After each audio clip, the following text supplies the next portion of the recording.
Hello, ladies and gentlemen, and welcome to the Week 3 Assignment 2 critique video, or video critique if you want to say it the right way, I guess.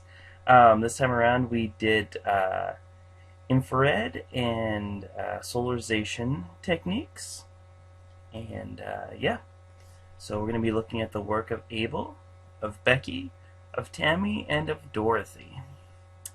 And go ahead and start out here with Abel. And let's see what you have for us this time. Oh, sorry, got a little lag here. It happens. Happens a lot with this computer. Oh well. Okay, so first off, I like what I'm seeing. I like your use of shallow depth of field. I like your framing here and your framing device here. I think it works better in this one than it does in this one, but I think pretty effective there. Nice tight close-ups, shallow depth of field. I like this a lot. Yeah, it's just something. Again, you have strong graphic elements. You know, simple words, white word, black words on a white text. You have an arrow, and then something about the fact that it's upside down. It's just kind of interesting. You know, you get like a little bit of sort of an environment or an idea of an environment without actually having to show everything. Again, I'm liking some of these. I like the way that you visually balance this. I think this is. I feel like with a lot of landscapes, I tend to not like it as much when the horizon is more or less dead center. I think it works here because of this, because like where the tree line here and the tree line here end is right at that, again, imaginary rule of thirds line, and then you have that this central tree and its reflection are just really well placed. Nice depth of field in here again too. I would say I really like this. Good example of radial symmetry, you know, center point and then sort of radiating out. So it could be divided sort of this way and it would be similar. You could call it bilateral symmetry as well. I also like, again, the way that in this image you're sort of leading to the background with this repeated sort of sign off into the background. A lot of good textures here and just a lot of nice lighting. Very nice use of texture here. Again, the simple graphic element of the T. Fill the frame well. You compose it well. Also very nice here, sort of these bands of color, which I am enjoying. Yeah, a lot of these sort of have like the feeling of like a captured moment. This is nice. Captured moment, or sort of you might even call it like slice of life quality to them, which I actually tend to be a pretty big fan of. And then they're also just shot really well, which helps. These same, basically these same images, but shot in a less, maybe like shot poorly rather than shot well, like these are, would be very boring. But the fact that you, again, use the skills that I've been talking about, I think really makes them something that you want to look at. Alright, now let's take a look at the images you chose and the effect. So we have your infrared here, and I think you, oh no, for some reason I thought you had put the other version of that here. So yeah, this is actually pretty much what you want to see. A lot of the greens with infrared film, a lot of things that are green tend to go pretty much white. And so in your in the technique that you saw this week, the way that you were shown this week, it sort of simulates that by using was it channels? I forget. Anyway, by sort of going in selectively and boosting certain. I can't remember if it's channels or if it's. I should definitely review that. I think this is interesting, like that it's you get sort of a internal view. You can think of like teaching. Okay, and then that's definitely solarization. Now, between that and that, I gotta say, I like this a lot. Well, I do like the colors here. I feel like the increase in contrast and the areas where there's some kind of inversion things going on actually makes this look really really pretty bold.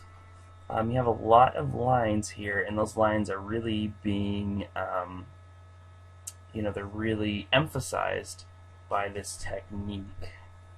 So actually that looks really cool. And then okay, it looks like you did it on multiple sets. Very nice. Okay, so let's take a look. Sorry, I skipped ahead here. So again, original image and infrared, and you can kind of see the areas where it's primarily being sort of made real bright like that. A lot of people describe this as a glowing effect. Are here and then in the sky here.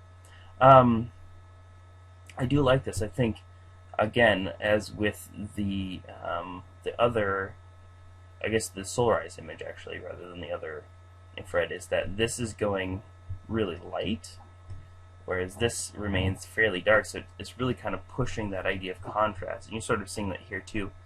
A little less so in the sort of this part of the reflection, but here versus here, and then down here where it's a deeper. I think in the image it's blue, yeah. So this blue tended to go to get pushed higher, more towards basically a midtone or a highlight, and this more or less stayed the same. And then cool effect, definitely cool effect. But yeah, like it kind of went like real. I think some of the stuff that happened in here is pretty interesting. So Abel, outstanding job once again. Yeah, I gotta say, I think. Let's see, where do we go? Okay, so I think maybe I like the small engine cutout. Oh, okay, there it is. How did I miss it the first time? But yeah, you can really see what I'm talking about. That green really goes like white almost. But I gotta say, I like this one the most. I think that's really cool. It's a pretty good inversion there and all of that stuff. So yeah, outstanding job once again. And let's look at Becky's work. Alright, first off the bat, I like this. Again, as with some of the things that I've been talking about previously that I like and that I think are really strong in photos, you filled the frame really well, so you don't have any sort of, not that you don't have any negative space, but you don't really have any space that's not being used. Everything all the way to the corners is really activated, and then you sort of have this band of like, the blossoming flowers here, and it's right across, right where you want that to be, in the upper third of the image. You sort of have this kind of implied line here, and it's happening a little bit down here to this extent that you sort of see it here, and with some of these edges of the leaves. That's really nice. This I actually like the sort of shapes that these two make. I feel like this could be cropped a little bit lower, maybe chopped right there, so that this is pushed up a little bit in the screen. Now, just a minute ago, I was talking about how I think a lot of photographers will say that putting the horizon dead center can be tricky. The reason for that is, again, your eye sort of. That's why we have that rule of thirds grid, is that your eye likes to see things either in the upper third, like oriented along the upper third, or the lower third. You sort of have a strong horizontal element right here in the middle. I feel like if this band right here was actually like right across here, that would be really tight. It would be a really tight composition. But again, I wasn't there. It's not always something that you can do for whatever reason. Again, I'm just throwing out suggestions, or if a similar scene like this poses itself again, shoot this, but then also think about shooting it with that same horizon up here. Or conversely, it just depends. Like with landscapes, you either want that horizon sort of high up, because you're emphasizing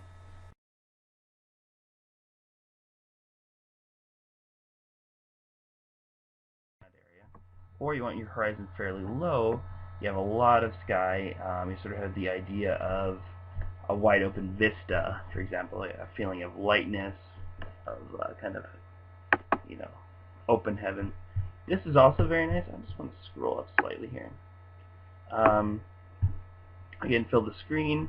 Use these elements well. You have this like single stock of color, or sort of stock with the color on top, I guess, really. Also very nice use of depth of field on this one.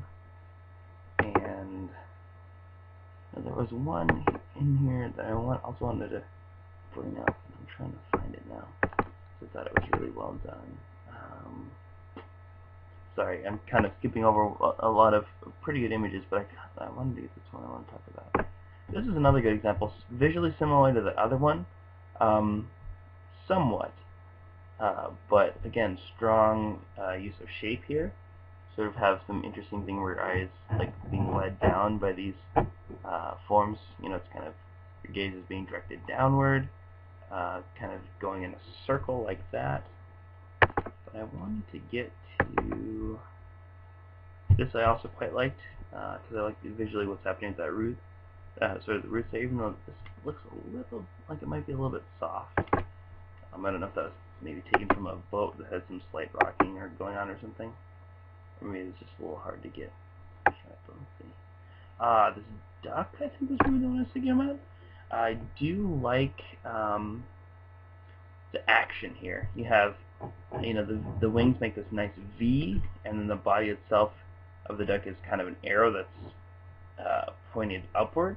You sort of get a lot of kinetic energy to this picture, a lot of motion energy that I think is really translating well. Okay, and then that's one of your final ones too. I would definitely say good choice there, Becky, because I like what this duck one is doing. Let me just get one more that can really go out very well. Alright, there we go. I like to be able to see the whole frame now. So that's the original. There's your original there. Oh, did I? Oh, I think I missed it.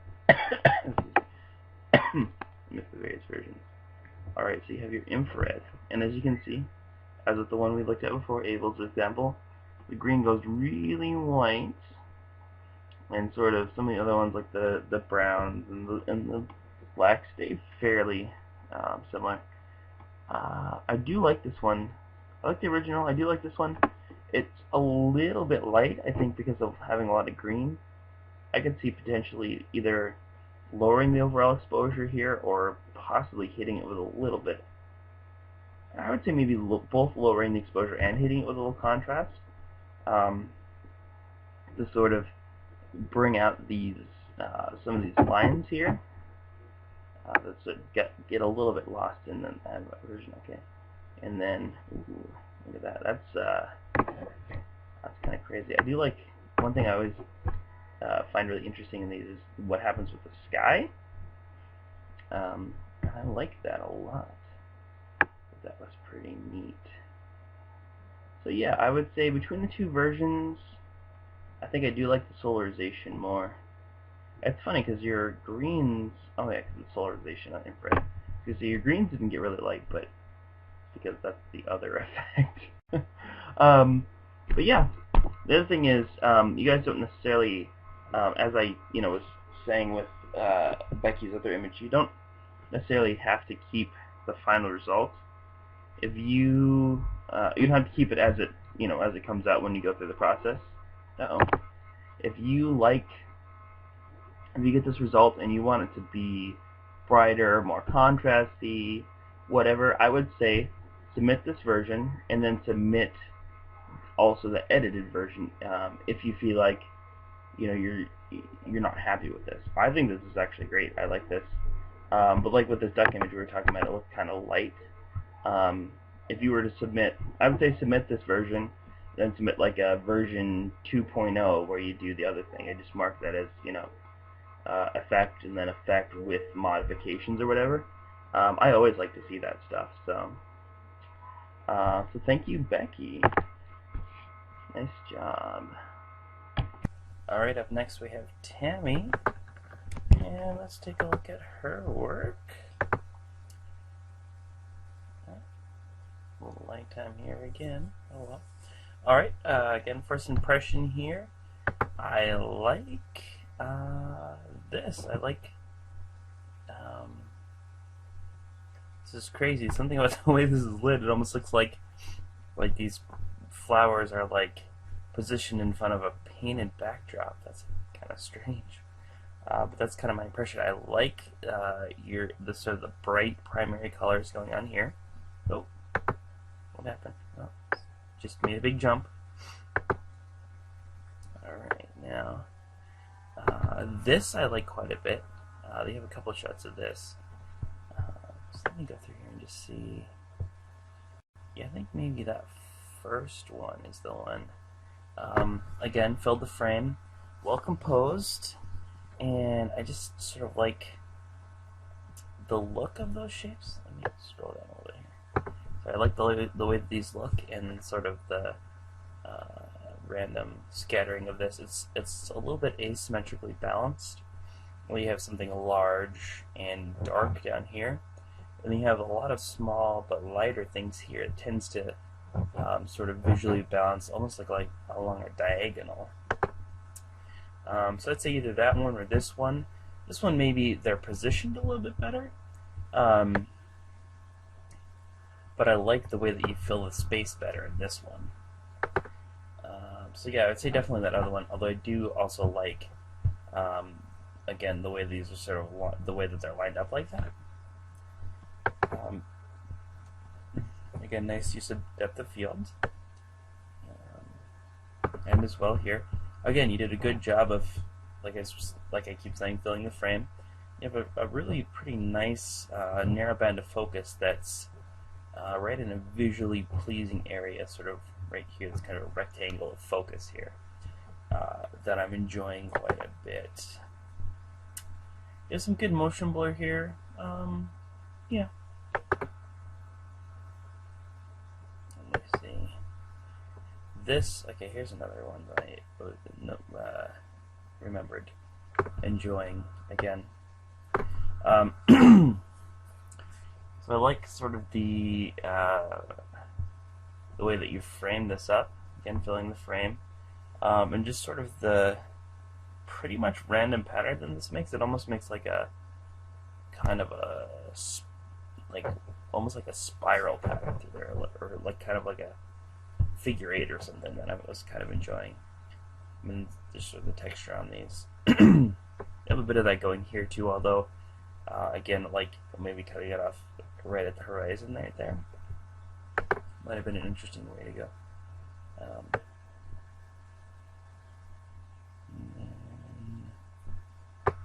I'm liking the form of the tree here, and then the way that it's composed within the scene. I find that visually pleasing there as well. Oops. Now I like the little bit of framing that you did here.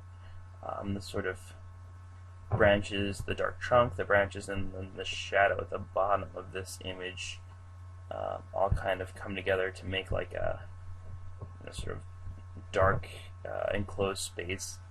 Then your eye kind of travels in here, leading into like the lighter patch in the middle. Actually, I think I find that also pretty nice. Oops. Ooh, now this I like. I kind of forgot about these guys. I like the sort of use of light and shadow going on here. And sort of weird kind of motion that's going on here. It's a little bit chaotic, but kind of in a good way. Like what's happening there. This I also quite like, actually. The way that these are sort of because there's a lot of brighter stuff in the background. The way these are almost silhouetted, but yet but enough sort of light coming through to open them up a little bit. I feel like without this kind of bit of light coming through, they'd just be silhouetted. It would kind of, it would look like it wasn't properly exposed, like the like you got you're reading off of the background rather than the leaves or the needles themselves. These became a silhouette. I wouldn't like that as much, but the fact that you do have some light falling on them kind of brings them back. And all right, so let's look at the ones you choose here. Right off the bat, I gotta say I agree with your choice. I think probably the most successful one from above, and it really turned out great here. I love how these really got pushed. Either they went almost black or they went almost white, especially side by side like this. You can really kind of see, like the reds went like black and the yellows went white. Really nice. I actually quite like this quite a bit. Nice job on that one, Tammy. Oops. And then I feel like we... Alright, and this was your other one. Yeah, that looks like your solarization one. Oh, it does say solarized there. Did it say infrared on the other one? Oh, no, it doesn't say anything. Oh, yeah, there it is. Okay. Let me zoom out just a hair here so I can get the whole thing in. I feel like this is a case where the use of the technique definitely added something here. You get some interesting inversions here with the clouds, here on the light post where the areas that were highlights before have turned to shadows, and then kind of in some of these areas here. I think this actually adds a lot. It adds a lot of like drama to it. You can see here too, as well. It's sort of lighten these up to the point where they pretty much become opaque, and I like that. It's kind of adding some contrast to it. It's adding a lot of drama with this sort of dramatic skies, and the edges of these leaves are almost like glowing. I would say definite improvement. I think there's some nice elements here. You definitely have a strong composition here. But so you sort of have that as a base, and then when you add these other dramatic elements on, it really kind of elevates this as an image. And I like that. So Tammy, nice work. Nice work. And then last but not least, let's take a look at Dorothy's. And I think we had some rock and rollers here. Yes, indeed. Some punk rock? I don't know. I might be I might be showing my age a little bit there, but I would tend to think these either as punk rock or maybe hard rock guys, but maybe some kind of emo thing that I just don't know about. I mean, not super old, but alright, so definitely have like a variety of things going on here. It can be tough to shoot at concerts, although I don't want you to think that I'm trying to say you did a bad job. It's just you have some real uneven lighting, and the lighting itself in concerts is set up to be dramatic as you're watching it. So one instant it'll be super bright, the next instant it'll be dark or backlit or whatever. And you do see some of that here, and the difference between this, which some of these look like they have your flash in them, some look like they're available light, and some are definitely very obviously available light. I'm liking, just off the bat, some of these, like what's happening here with some more natural light. And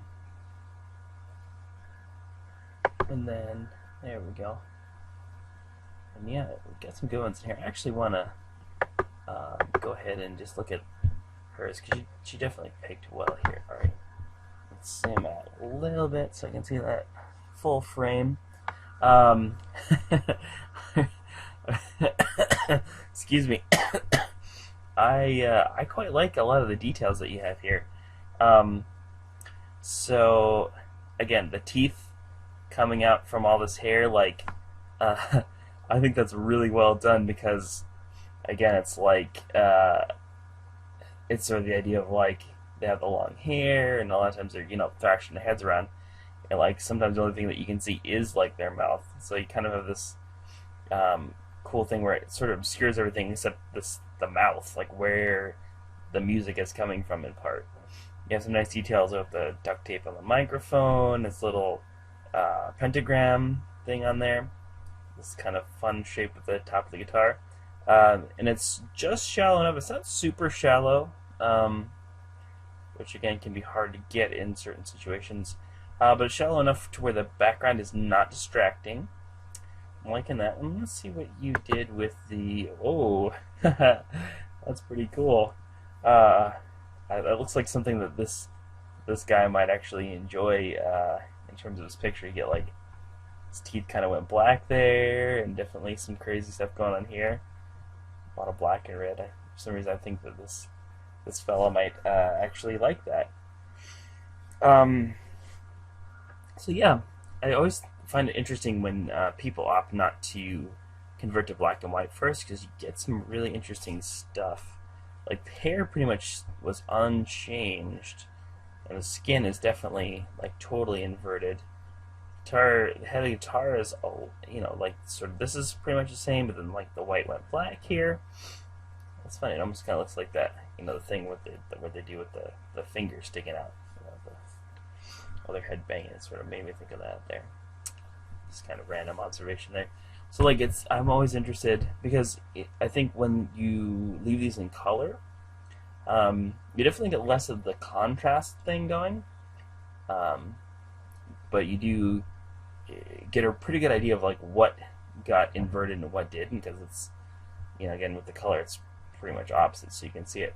Now I can see, I think with this one I probably would have left it in color instead of going black and white too, just because all the stuff that you see here that's color is going to pretty much go black when this is in black and white. So it's going to tend to make the image look somewhat flat. So if you have all this is black and then this is also black.